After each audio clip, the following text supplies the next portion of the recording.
So what about light? Does light spread out after passing through an aperture? Well, here's an aperture, and if I put this piece of card up here, and we look at the shadow cast by this aperture, then it doesn't seem to be causing much diffraction of the light. This nice sharp outline seems to imply that light travels in straight lines. So does it propagate like a wave or not? Well, light does propagate like a wave, and it does get diffracted. However, the wavelength is very small, and this aperture is far too large to cause any appreciable diffraction. Remember how the diffraction of the water waves became less apparent as I made the aperture much bigger than the wavelength. To demonstrate diffraction with light waves, I need to use much smaller apertures. I also need to use a different light source, one with a very narrow beam and a very narrow range of wavelengths. And in order to achieve that, I'll be using this laser beam, and of course I'll be taking care not to look directly into the beam. Now this slide contains the apertures I'll be using, and in fact the first one is just 60 micrometers wide, or 60 microns for short. That's about 1/16 of a millimeter. So if I place this slide in front of the laser beam, you'll see the diffraction pattern on the screen over there.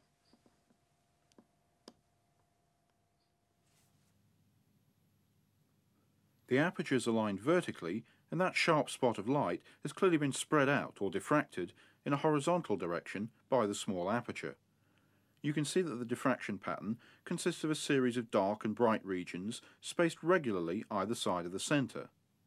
The image appears bright in regions of so-called constructive interference, where light waves from different parts of the aperture combine to reinforce each other, and dark in regions of destructive interference, where light waves combine in such a way that they cancel each other out. The double-headed arrow indicates the width of the central bright region. This spreading of the laser beam shows that light does indeed propagate like a wave. Now, if you remember with the water waves, you saw that changing the aperture changed the amount of diffraction. So again here, if I use a smaller aperture, you should see that the diffraction pattern spreads out more. This next aperture is just 30 microns wide.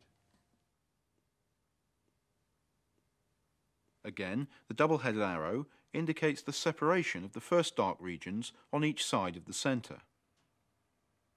And if I swap again to an aperture that's 120 microns wide, you can see that the diffraction pattern becomes less spread out. So this is exactly the same effect we saw with the water waves. The spread of the diffraction pattern increases with a narrower aperture and decreases with a wider one. Now I'm going to use a different laser.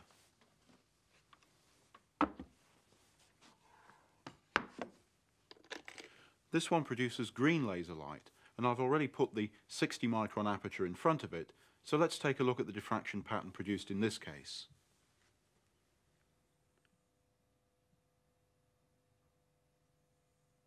Well, if you compare this pattern with the one produced by red light passing through the same aperture, you should be able to see that the green pattern is less spread out than the red one. So how can you explain this result?